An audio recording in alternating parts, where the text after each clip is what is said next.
Ingat nggak rumus persamaan kontinuitas? Kontinuitas kan tadi menghubungkan antara luas penampang dengan kecepatan. Ya nggak? Iya, Pak. Rumusnya masih ingat nggak? Ketahuan nih. Apa? Semalam nonton film ya? Ayo siapa? Siapa ini? Luas penampang kayak kecepatan, Pak. Iya. Luas penampang besar sama dengan luas penampang yang lebih kecil dikali kecepatannya. Ya. Jadi luas penampang besar dikali kecepatan di penampang besar itu sama dengan kecepatannya. Gitu. A1 V1 V ya, Victory.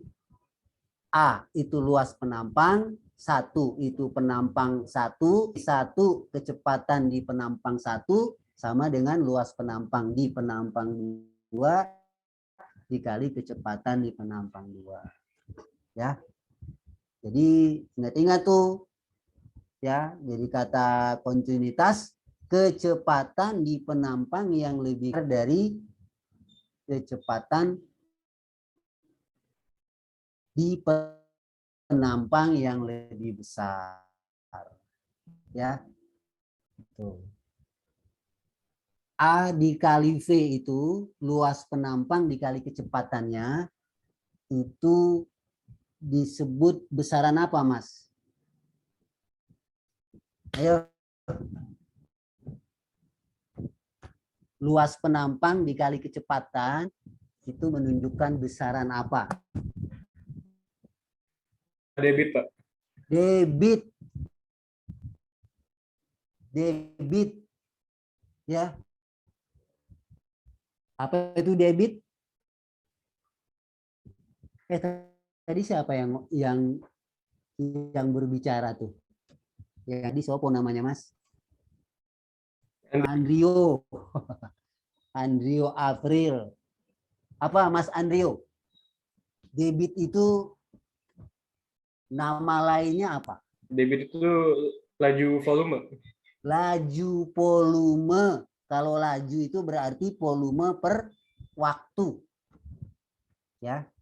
Jadi dalam fluida mengalir ya itu biasanya besarannya diberi nama dengan debit. Laju volume berarti volume per waktu itu ya. Karakteristik debit itu apa, Mas? Ketika fluida mengalir.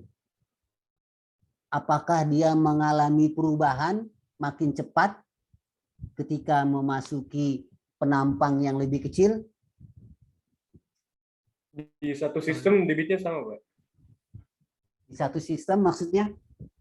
Maksudnya di satu, misalkan di debitnya sama, kayak misalkan A1 dikali V1, nah itu punya debitnya dia. Kalau yang A2 kali V2 berarti debitnya dia. Kesimpulannya? Jadi debit aliran di penampang kecil sama debit di aliran penampang besar. Jadi debit itu tidak bergantung luas penampang. Ya. Habis dari masuk rumah yang kecil menuju ke rumah yang besar itu debitnya sama. Debitnya sama. Volume per detiknya sama. Yang berbeda adalah kecepatannya, jarak tempuhnya. Jarak tempuh alirannya berbeda, ya. Jadi keluar rumah yang kecil, masuk ke rumah yang besar, debitnya sama. Yang beda adalah jarak per secondnya, kecepatannya yang berbeda. Ya, bisa dipahami itu ya. Jadi debit aliran itu tidak bergantung kepada luas penampang. Yang bergantung pada luas penampang ketika fluida mengalir, yang pertama adalah kecepatannya. Kecepatannya. Ya, itu menurut ajas kontinuitas. semua itu ya, persamaan kontinuitas itu berlakunya untuk fluida ideal. Fluida ideal. Ketika fluida itu kental, maka tidak berlaku rumus tadi. Karena kalau kental pasti ada gesekan. Ya, ada gesekan. Ya. Jadi kalau zat-zat yang mudah berubah bentuk karena tekanan itu juga bukan fluida ideal. Ya. Jadi rumus kontinuitas itu berlaku untuk fluida ideal. Ya. Mengalirnya anteng mengikuti garis alir sesuai dengan tidak kompresibel, tidak mudah berubah volumenya karena pengaruh tekanan. Yang ketiga, gesekannya diabaikan. Nah, itulah rumusnya. Ya, rumusnya itu di ajas kontinuitas. Ya, yang berikutnya karakteristik fluida mengalir, ya, karakteristik fluida mengalir itu dirumuskan oleh Bernoulli. Mas. Kalau kamu ingat kemarin persamaan Bernoulli itu pada dasarnya adalah atau diturunkan dari persamaan apa, Mas? Ketika Bernoulli menurunkan rumus fluida yang mengalir ya dari bawah ke atas, Bernoulli menurunkannya dari persamaan apa, Mas? Mbak.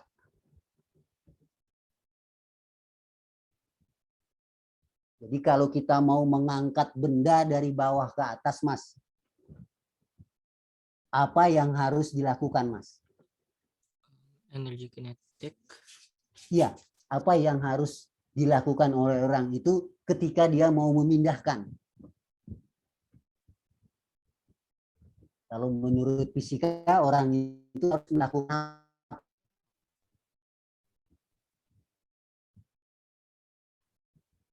kalau saya memindahkan benda dari bawah ke atas, maka perubahan apa yang terjadi, Mas? Perubahan energi apa? Kinetik dan potensial. Dari bawah ke atas. Dari bawah saya letakkan ke atas. Berarti energi dari benda itu energi potensialnya akan bertambah. Energi potensial bertambah itu karena ada yang mindahin. Orang yang mindahin gimana, Mas? Ngos-ngosan. Ketika menganggap itu ngos-ngosan, capek dia. Berarti orang itu kehilangan energi. Bendanya bertambah energinya. Nah, ketika orang itu memindahkan benda, dikatakan orang itu melakukan usaha. Ya. Jadi Bernoulli itu di dalam merumuskan aliran fluida dari bawah ke atas itu, dia berpikirnya bahwa ketika fluida itu mengalir ke atas, berarti dia mengalami perubahan energi potensial. Berpindahnya juga dalam keadaan yang bergerak. Ditambah lagi kinetiknya bertambah. Berarti kalau mau memindahkan benda, mengalirkan fluida dari bawah ke atas, berarti di situ harus ada usaha. yang menambah energi potensial dan energi kinetik dari fluida itu. Ya. Jadi Bernoulli dalam merumuskan fluida yang mengalir itu melihat teori hubungan antara usaha dengan perubahan energi, yaitu perubahan energi potensial dan kinetik. Ya. Nah, usaha, kalau yang namanya usaha berarti harus ada apa, Mas? Ingat nggak rumus usaha? Kalau kita melakukan usaha berarti harus ada gaya. Harus ada gaya yang memindahkan. Ya, harus ada gaya yang memindahkan. Nah, gaya yang memindahkan benda ke atas itu ya biasanya adalah mesin. Mesin ya, mesin yang nanti mesin itu menimbulkan tekanan, maka tekanan akan memberi gaya kepada fluida yang berada pada penampang tertentu. Ya. Sehingga didapatkanlah rumus nah seperti ini, Mbak. P tekanan ya.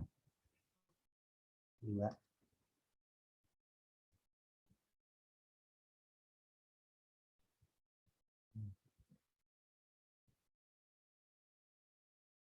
Nah, itu doang kotaknya.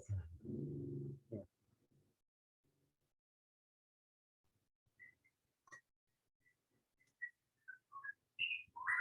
Bisa nggak diperbesar mau nggak?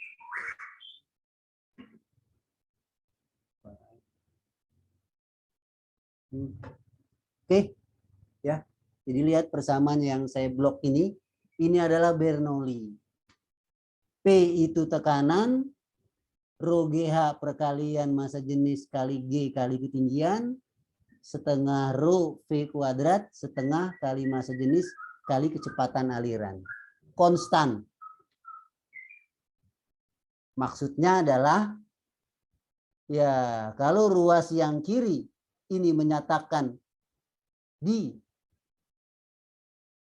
penampang pertama, di ketinggian awal, berarti sama dengan P plus rho GH plus setengah rho P kuadrat di penampang yang lain. Ya, di penampang lain.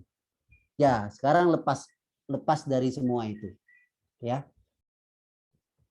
Nah, rho GH ini ya, rho GH perkalian 3 besaran itu akan menghasilkan besaran baru.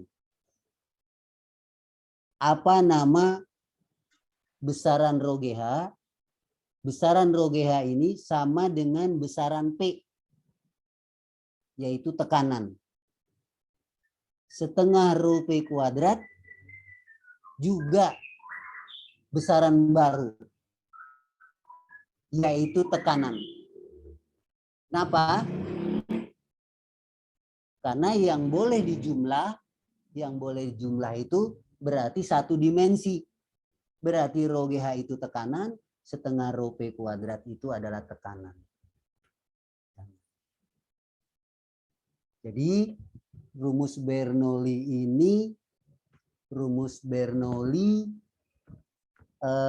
mengungkapkan sifat fluida, ya, sifat fluida, bahwa ketika fluida itu mengalir berarti dia punya kecepatan. Menurut Bernoulli, fluida itu juga menimbulkan tekanan, Ya. Jadi Bernoulli yang mengungkapkan bahwa karena aliran fluida, karena kecepatannya, fluida itu akan menimbulkan tekanan. Ya. Yaitu besarnya setengah rho V kuadrat. setengah rho V kuadrat. Nah, kalau fluida mengalir ke tempat yang penampangnya berbeda, maka akan terjadi perubahan kecepatan. Akan diikuti oleh perubahan tekanan. Ya, jadi prinsipnya kalau ada perbedaan kecepatan, berarti ada perbedaan tekanan. Mas, coba bantu saya jawab. Kalau pintu pesawat terbang itu terbuka, apa yang terjadi dengan benda-benda yang ada di dalam pesawat? Terbang keluar, Pak. Terbang keluar. Itu kata Mas Andrio. Ya, betul. Ya, Mas. Kenapa, Mas? Karena tekanan di luar lebih besar. Kalau tekanan luar Tekanan di lebih dalam besar, lebih besar, Pak. Tekanan di dalam. kenapa, Mas? Kenapa tekanan di dalam lebih besar dari tekanan di luar? Kecepatan siapa? Di dalam pesawat. Kecepatannya siapa?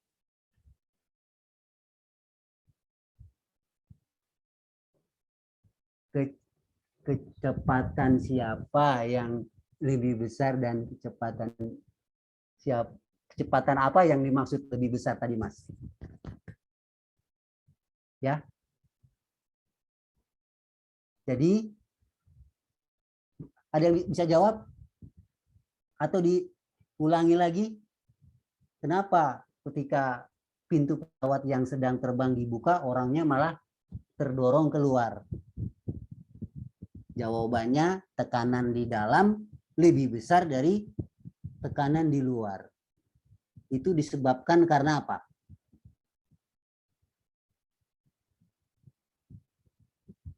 Kenapa, Mas? Kenapa tekanan di dalam lebih besar dibandingkan dengan tekanan di luar?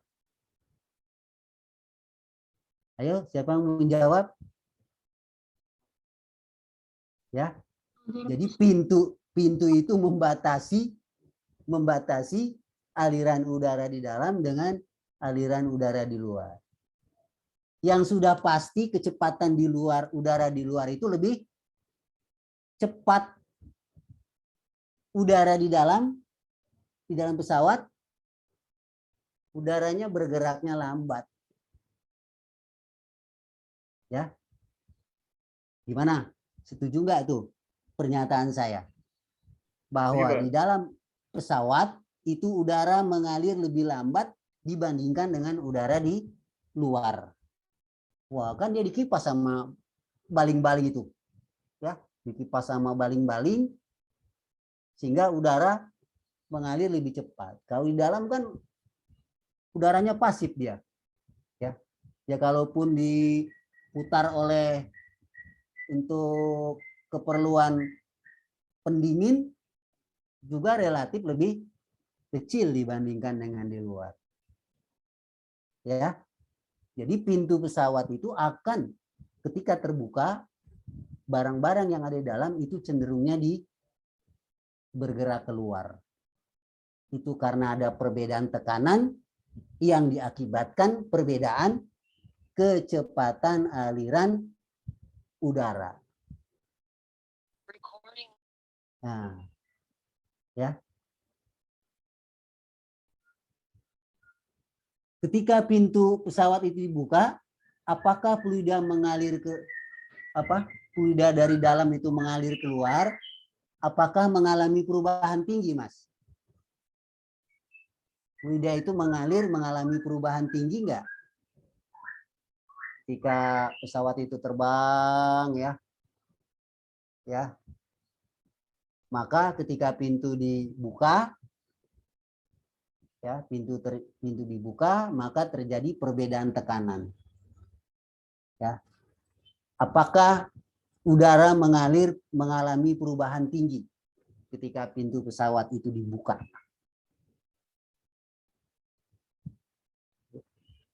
Ya, kalau pintu pesawat itu dibuka, berarti udara itu mengalirnya tidak mengalami perubahan tinggi. Ya, jadi fluidanya akan bergerak lurus keluar. Nah, itu kalau diterangkan dengan hukum Bernoulli, kira-kira seperti ini, Mas. Ya. Jadi V2 dengan V1 mana yang lebih besar, Mas? Ini gambar pipa ini. V2 dengan V1 mana yang lebih besar? V2, Pak. V2 lebih besar. V2 lebih besar dari V1. Ya. Jadi di penampang yang kecil, kecepatan alirannya lebih cepat dibandingkan di penampang yang besar. Fluida mengalir ini tidak mengalami perubahan tinggi. Berarti di sini perbedaan tekanannya dapat dicari dengan rumus Bernoulli tadi, P tambah rho GH tambah setengah rho P kuadrat sama dengan P plus rho GH plus setengah V2 kuadrat. Rho GH satunya dicoret karena aliran fluidanya mendatar. Aliran fluidanya mendatar. Sehingga P1 ini tekanan di penampang yang besar, P2 tekanan di penampang yang kecil, itu perbedaan tekanannya sebesar setengah rho V2 kuadrat min V1 kuadrat. Ya. V2 itu kecepatan yang besar ya, yaitu di penampang yang kecil dikurang kecepatan di penampang yang besar. Ya. Artinya kalau contoh dari pesawat tadi berarti ya karena ada perbedaan aliran di mana udara di luar lebih cepat daripada udara di dalam, maka perbedaan tekanannya tergantung kepada kecepatan udara yang di luar. Ya. Ya, kalau pesawatnya sedang berhenti, ya tidak ada perbedaan tekanan. Nggak ada, kamu nggak akan terdorong keluar. Nggak akan terdorong keluar karena kecepatannya sama. Tapi ketika pesawat itu sudah mengudara, berarti ada perbedaan antara kecepatan udara di luar pesawat dengan di dalam. Maka terjadi perbedaan tekanan. Sampai di sini ada yang mau bertanya?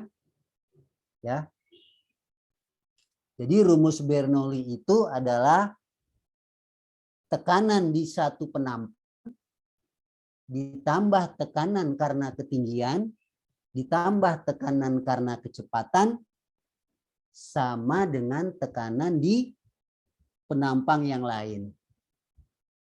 Ditambah rho GH, tekanan ketinggian di penampang yang kedua. Ditambah tekanan karena kecepatan di penampang yang kedua. Kalau aliran fluidanya mendatar, ini ya, ini mendatar ini, karena fluida tidak mengalir mengalami perubahan tinggi, berarti hanya dicoret. Hanya dicoret, sehingga perbedaan tekanan itu karena perbedaan kecepatan aliran. Ya, aliran. Jadi rumus Bernoulli itu, persamaan Bernoulli adalah persamaan yang menghubungkan antara tekanan dengan apa, Mas? Ya, perbedaan tekanan karena perbedaan kecepatan dan juga perbedaan karena ketinggian. Nah, itu inti dari Bernoulli. Ya.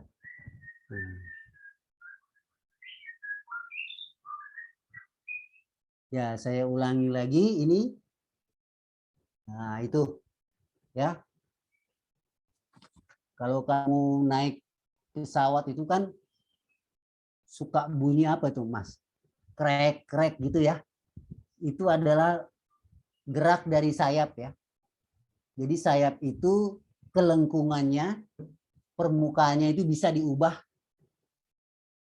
ya. Bisa diubah ya, bisa diubah. Kalau kamu buka sayap burung ya, kamu lebarkan itu sayap burung, itu sayapnya pasti akan melengkung lah, pasti akan melengkung. Ini terlihat dari samping ya, Mas.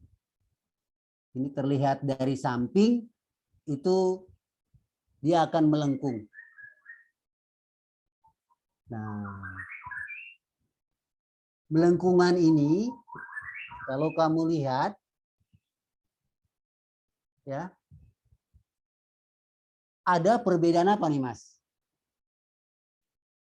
Melengkungan kalau kamu lihat ada perbedaan luas penampang, Mas. Luas penampang. Jadi kalau kamu lihat depannya besar, itu belakangnya kecil. Ya. Ini karena apa? Karena mengingat teori dari kontinuitas. Kontinuitas bilang bahwa kalau fluida bergerak ke penampang yang lebih kecil, itu akan mengalami perubahan kecepatan menjadi lebih besar. Jadi yang di atas ini diciptakan dia supaya melengkung. Yang bawahnya sedikit lurus. Maksudnya apa?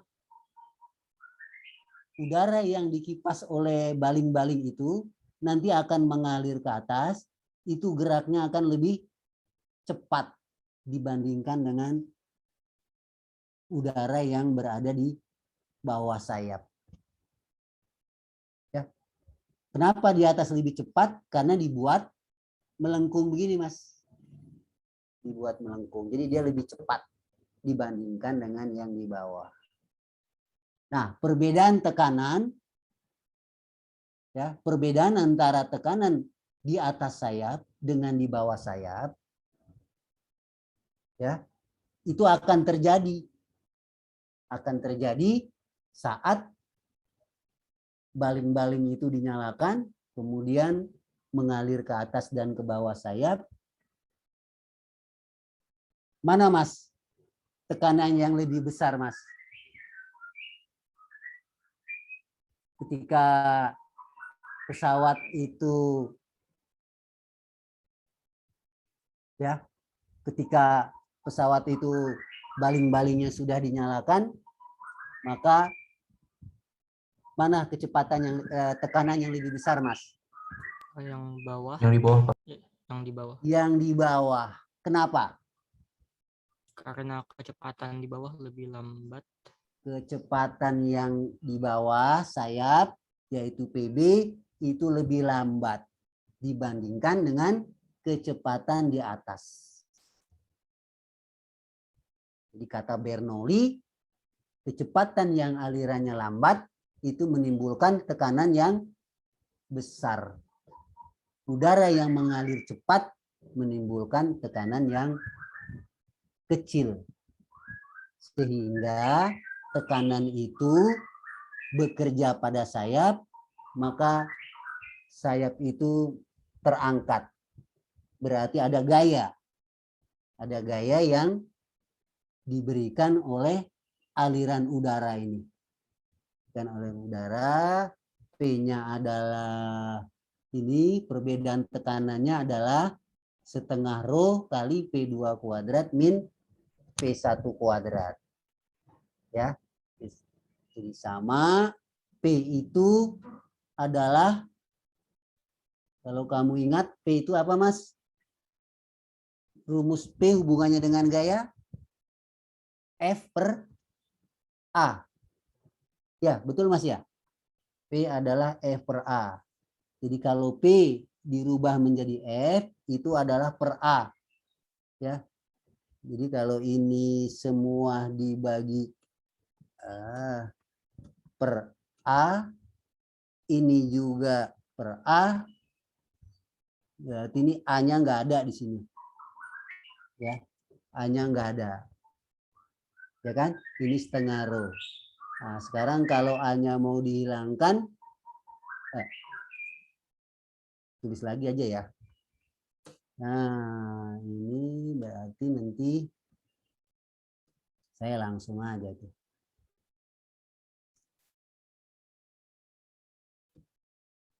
Nah, ini A-nya dihilangkan, ini A-nya dihilangkan, ini dikali dengan A.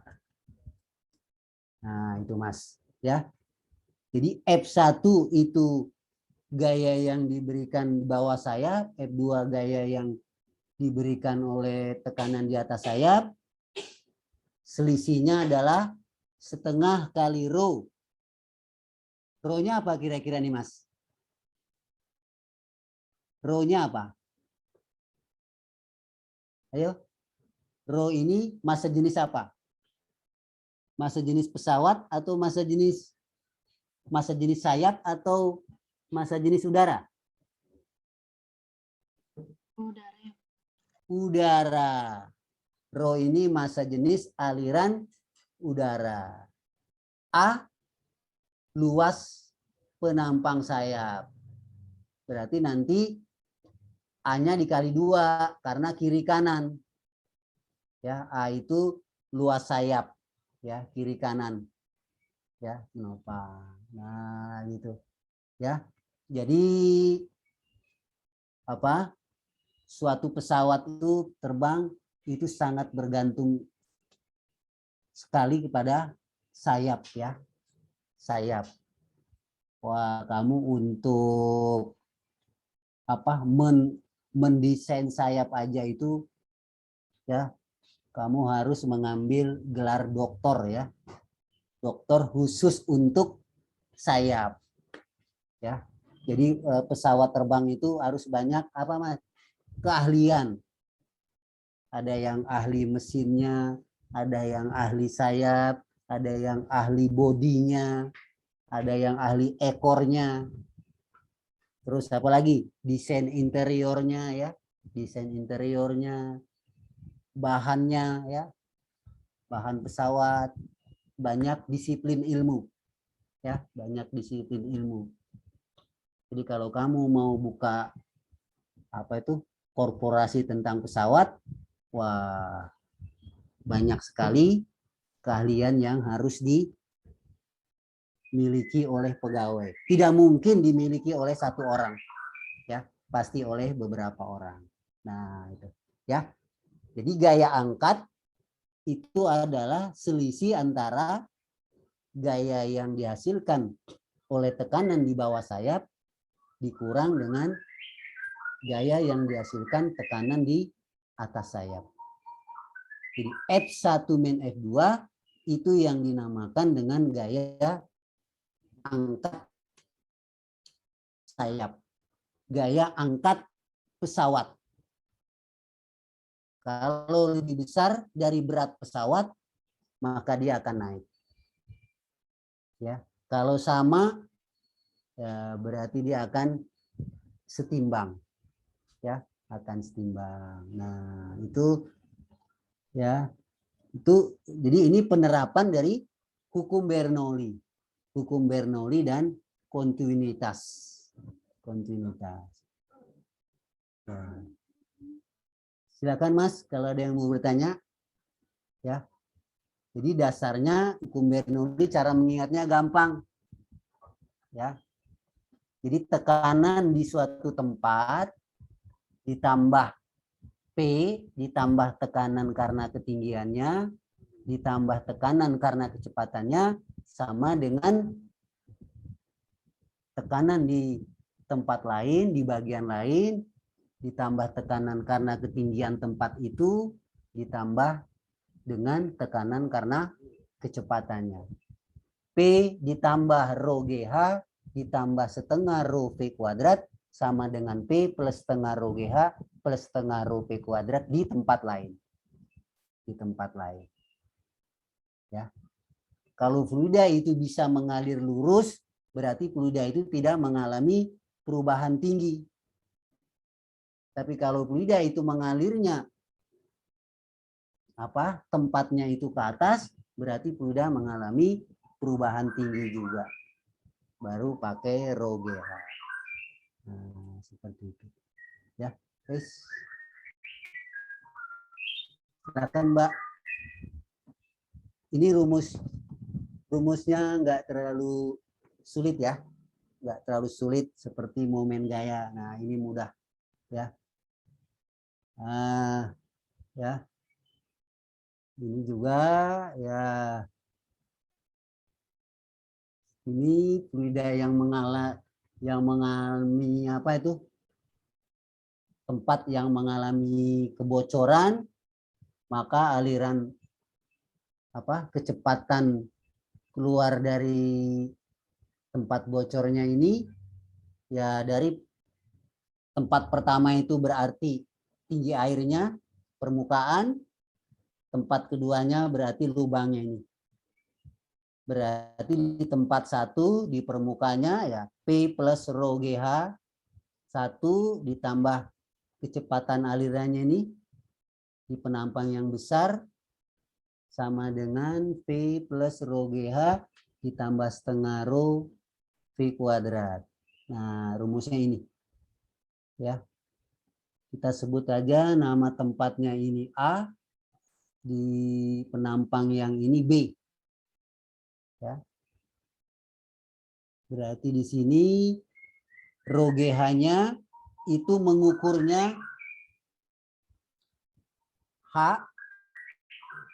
H itu boleh kalau mengambilnya di acuannya tempat 2, berarti fluida mengalir dari ketinggian H. Berarti di sini rho GH. Rho GH. Ditambah setengah rho V kuadrat. Nah, kalau lubang ini kecil, maka aliran fluida dari tempat yang besar dianggap 0. Dianggap 0. Jadi setengah rho V kuadrat di tempat yang besar ini 0. Di sini tidak ditulis. Faktanya kenapa kita bisa bilang 0? Karena nggak terlihat fluida itu mengalir.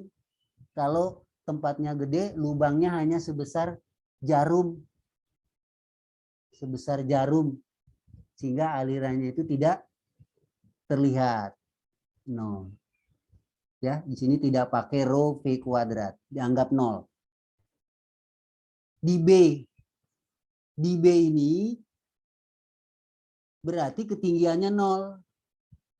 Di B ini ketinggian 0. H2-nya itu 0. Boleh H2-nya 0, berarti H1-nya adalah H. Nah, ditambah tekanan di penampang di sini. Ditambah setengah rho V2 kuadrat. Nah, fluidanya akan mengalir dengan kecepatan V. V2 ya. V2 itu V. Gitu. Nah, PA dengan PB, tekanan A dan tekanan B itu adalah tekanan udara. Tekanan udara. Karena ya tangki air ini berhubungan dengan udara ya. Dengan udara, ujung B juga di luarnya ini ditekan oleh udara sehingga V-nya dicoret sehingga tinggal V sama dengan akar 2GH1 min H2 atau akar 2GH. Ini sami mawon Mas ya. Sama saja karena H1 min H2 pada dasarnya adalah tinggi fluida dari lubang. H1 mengukurnya dari dasar. H2 mengukurnya dari dasar. Boleh juga. Ya. Jadi langsung saja kalau ada ketemu soal seperti ini, V-nya akan keluar dari lubangnya adalah akar 2GH. akar 2GA. Ya. Mirip seperti itu. Nah, itu.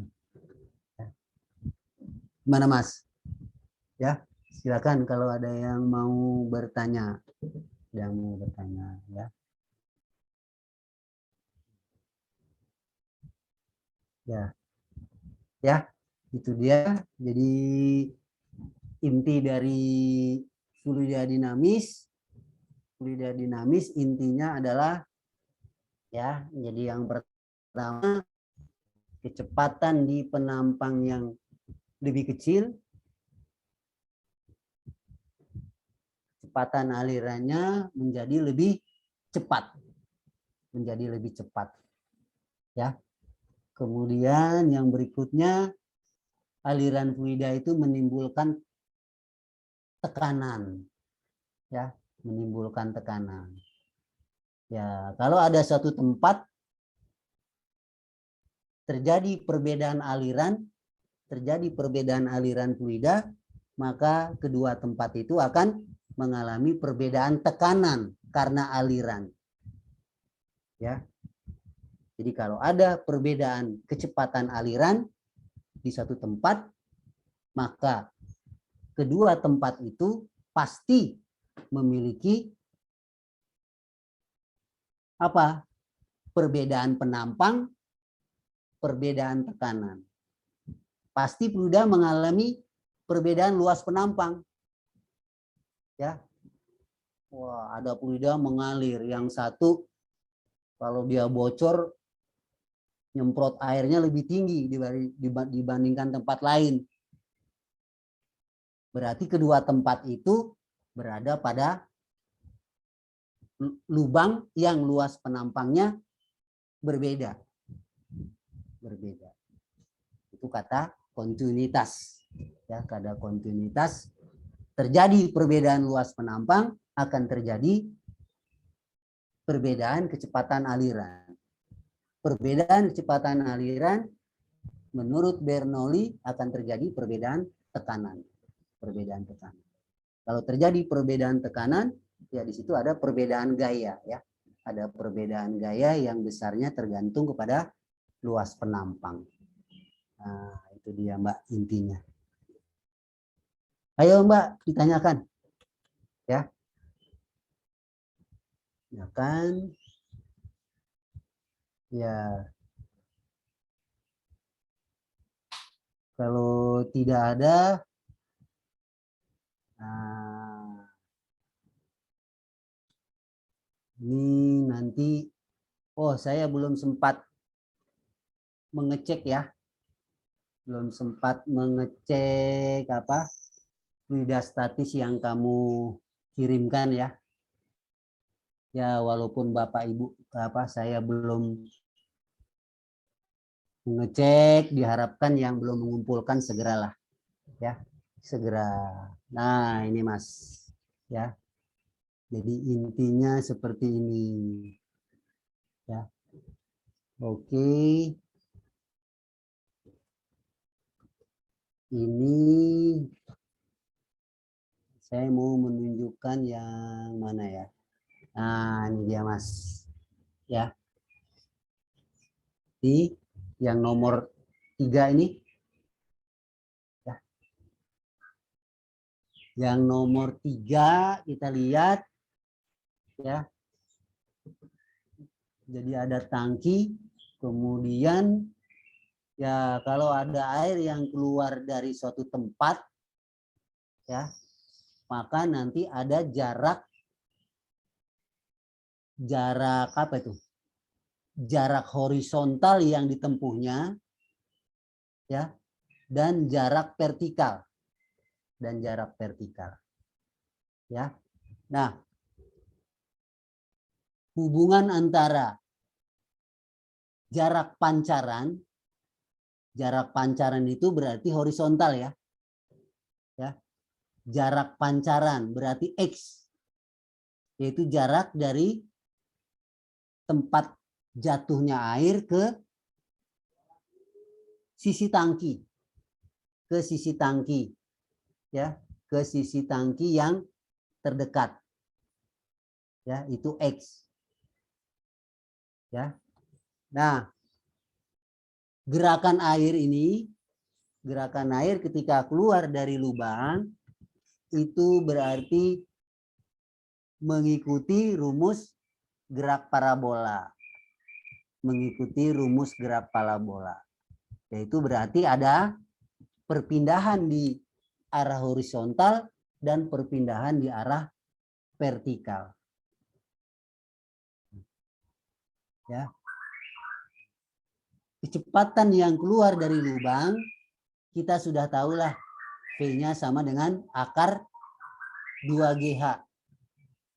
Di mana H-nya adalah H1 min H2. Ya. Kalau diketahui tinggi tangkinya, tinggi lubangnya, berarti pakai akar 2G H1 min H2. Itu V yang keluar dari lubang. Yang merupakan kecepatan awalnya. Kemudian langkah berikutnya berarti air ke bawah. Air ke bawah berarti dia mengikuti arah vertikal. Arah vertikal itu adalah Y. Arah vertikal itu adalah Y. Ya. Lamanya air itu jatuh sampai tanah itu menurut rumus gerak jatuh bebas Y sama dengan setengah GT kuadrat. Masih ingat rumus kan?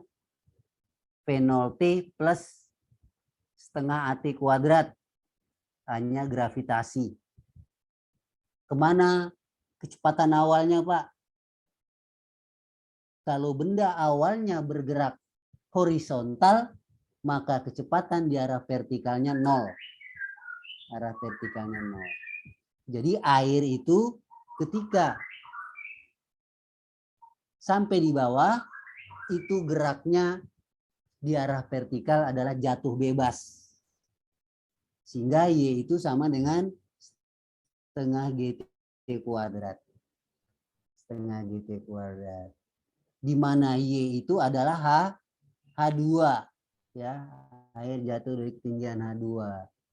Lihat di itu ya, H2 setengah GT kuadrat. Maka kalau kita cari berapa lama air itu jatuh dari ketinggian H2 sampai ke bawah, maka T-nya diatur berarti T sama dengan 2-nya kali H2 akar 2H per G. Ini. Maka X-nya adalah P kali T. Kenapa P kali T? Karena P-nya itu mendatar.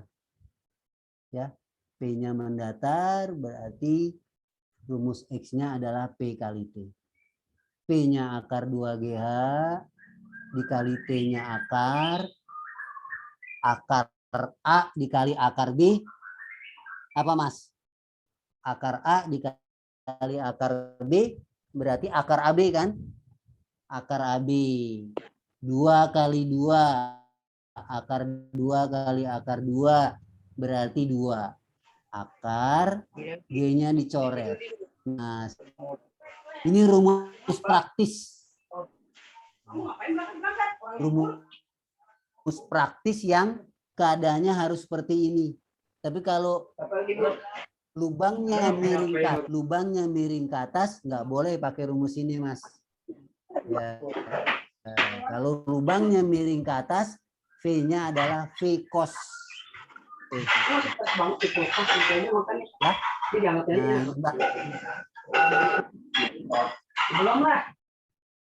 Oke, jadi ini yang lainnya. Ini Mas, yang berikutnya nih, ya.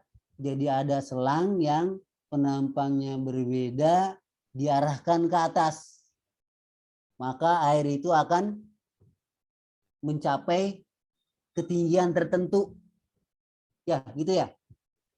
Jadi kamu arahkan pencet selang, arahkan ke atas, berarti dengan kecepatan keluar dari selang, benda akan mencapai tinggi maksimum. hubungan antara kecepatan dengan tinggi maksimum adalah V sama dengan akar 2GH, hanya H maksimum. Ini rumus dari PT kuadrat sama dengan PO kuadrat plus 2S. Nah, diingat sajalah. Ya. Jadi ketinggian maksimum dicapai oleh kecepatan sebesar akar 2GH. 2GH maksimum. Ya. Ya, nanti di nah, yang nomor 7, Mbak. Nomor 7 kebaca ya. Nomor 7 ini bentar. Nah, nomor 7. Pipa diameter membawa air dari lantai dasar dengan kecepatan 2 meter per second, tekanan di lantai 2. Nah, berarti peluda mengalami perubahan tinggi. Perubahan tinggi, perubahan diameter. Berarti selain perubahan tinggi juga perubahan kecepatan. Berarti pakai rumus Bernoulli-nya lengkap. Pakai rumus Bernoulli-nya lengkap. Rho GH dan setengah Rho P kuadrat. P1-nya adalah tekanan ini, ya, tekanan di bawah. P2-nya berarti tekanan di lantai 2. Setengah Rho itu, ya. Ini bisa dicoba. Ya. Kemudian yang nomor 10, ya. Nomor 10 itu air terjun. Kita tahu air terjun itu bisa diubah menjadi apa, Mas? Listrik. Air terjun diubah menjadi listrik. Tentu kamu harus punya pengetahuan tentang hukum Faraday, ya. Tapi intinya bahwa kalau kamu mau menggunakan air terjun sebagai sumber listrik, maka harus kamu periksa debitnya. Debit. Karena debit itu kan aliran, volume. Kalau volume itu kan menunjukkan sejumlah massa. Sejumlah massa yang bergerak. Untuk membangkitkan energi listrik, berarti kan harus potensialnya besar. Energi potensial. Energi potensial tergantung kepada air yang jatuh per detiknya. Kalau debitnya kecil, berarti air yang jatuh kecil per detiknya. Energi potensialnya kecil. Maka energi listriknya akan semakin kecil juga. Jadi, di dalam pengubahan energi air menjadi energi listrik, itu tergantung kepada debit. Yang pertama, bahwa listrik yang dihasilkan oleh air itu biasanya tidak 100%, Mas. Tidak 100%. Kalau energi potensialnya 10 Joule, energi listrik yang dihasilkan 10 Joule. Tidak seperti itu. Ada yang namakan efisiensi. Efisiensi. Jadi antara hasil output dengan input, output akan lebih kecil. Ya. Jadi kalau efisiensi generator 10%, berarti hanya 10% air itu yang dirubah menjadi listrik. Ya. Jadi 10% efisiensi 10% itu artinya output dibagi input dikali 100% itu adalah 10%. Sehingga output itu hanya 10% dari input. Inputnya adalah energi potensial, EP. EP adalah MGH. Ya. EP itu adalah MGH.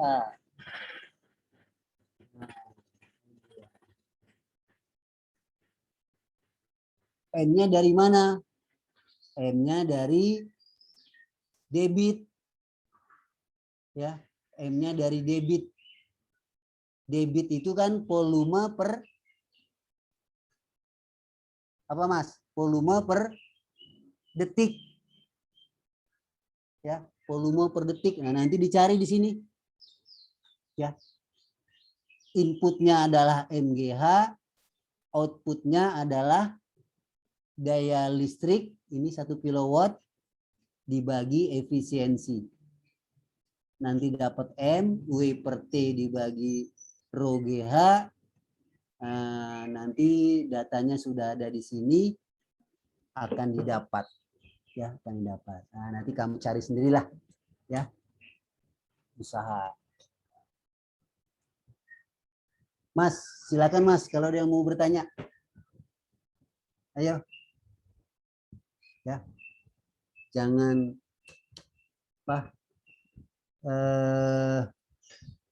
harus dibuat senang ya, harus dibuat senang nih walaupun agak jelimet ya. Ingat saja Archimedes ya, Archimedes itu ketika disuruh mengetes nih emas atau bukan, dia tanggapi positif, hanya berendam dalam air bisa menjawab ya. Ketika dia berendam, ternyata badan gue menjadi lebih enteng nih. Ya, selidiki ternyata gampang menentukan massa jenisnya. Oke, begitu juga dengan soal-soal ini. Ini sudah kira-kira menurut saya seperti ini. Kalau terjadi perbedaan nggak apa-apa. Ya, nanti tinggal ditanyakan menurut kamu dan rumus yang saya berikan. Ada yang mau ditanyakan? Ya.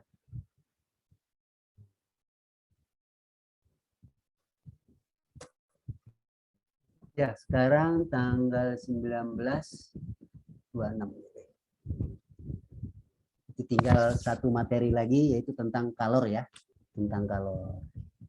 Ya, kalau tidak ada yang ditanyakan, ya selanjutnya ini kamu kerjakan di rumah ya. Ya, waktunya nanti hari Senin dikumpulkan ya. Senin. Minggu apa sih? Ya Senin aja lah ya. Jadi diharapkan hari Senin jam 3 sudah kamu buat. Nanti saya cek lagi jawaban kamu kira-kira sesuai apa tidak. Ya. Jadi hari Senin jam 3 ini nanti dikumpulkan ya. Bagi yang belum, harus ada perubahan ya. Jadi kalau kamu nilai mengumpulkan tugasnya terlambat terus, itu nilainya beda ya dengan yang nilainya mengumpulkan tepat waktu. Jadi yang saya mohonkan, kumpulkan tepat waktu ya. Di akhir-akhir ini kumpulkan tepat waktu. Ya. Mudah kok, udah ada petunjuknya nih. Ya, sudah ada petunjuknya, tinggal kamu jawab. Ya. Ya memang berat karena kamu belajar bukan hanya fisika doang, tapi di kehidupan nyata seperti itu.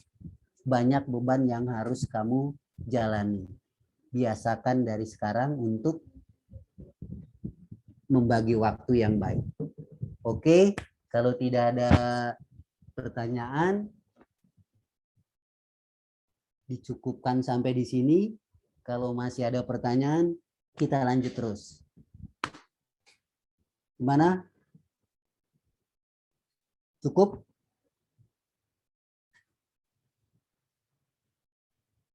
Gimana, Mbak Talisti? Cukup? Ada pertanyaan yang lain?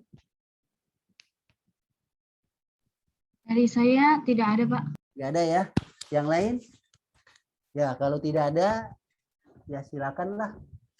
Ya, kamu coba mengerjakan, masih ada waktu 20 menit menuju istirahat, ya kamu lihat-lihatlah. Coba ya. Jadi yang dikumpulkan hanya jawabannya saja, pilihannya saja. Tapi bukan berarti kamu tidak menghitung ya. Harus tetap dihitung. Ya, harus dihitung. Kalau terjadi perbedaan silakan bertanya ke saya. Oke, kalau tidak ada pertanyaan, saya cukupkan sampai di sini. Saya doakan kamu selalu diberi kemudahan di dalam belajar ya, dalam belajar sehingga nanti meraih cita-citanya dengan mudah ya. Mudah. Itu saja dari saya. Wassalamualaikum warahmatullahi wabarakatuh. Waalaikumsalam warahmatullahi warahmatullahi wabarakatuh. wabarakatuh. Ya, Coba. ya. Terima kasih, Ya. Pak. Ya, sama-sama.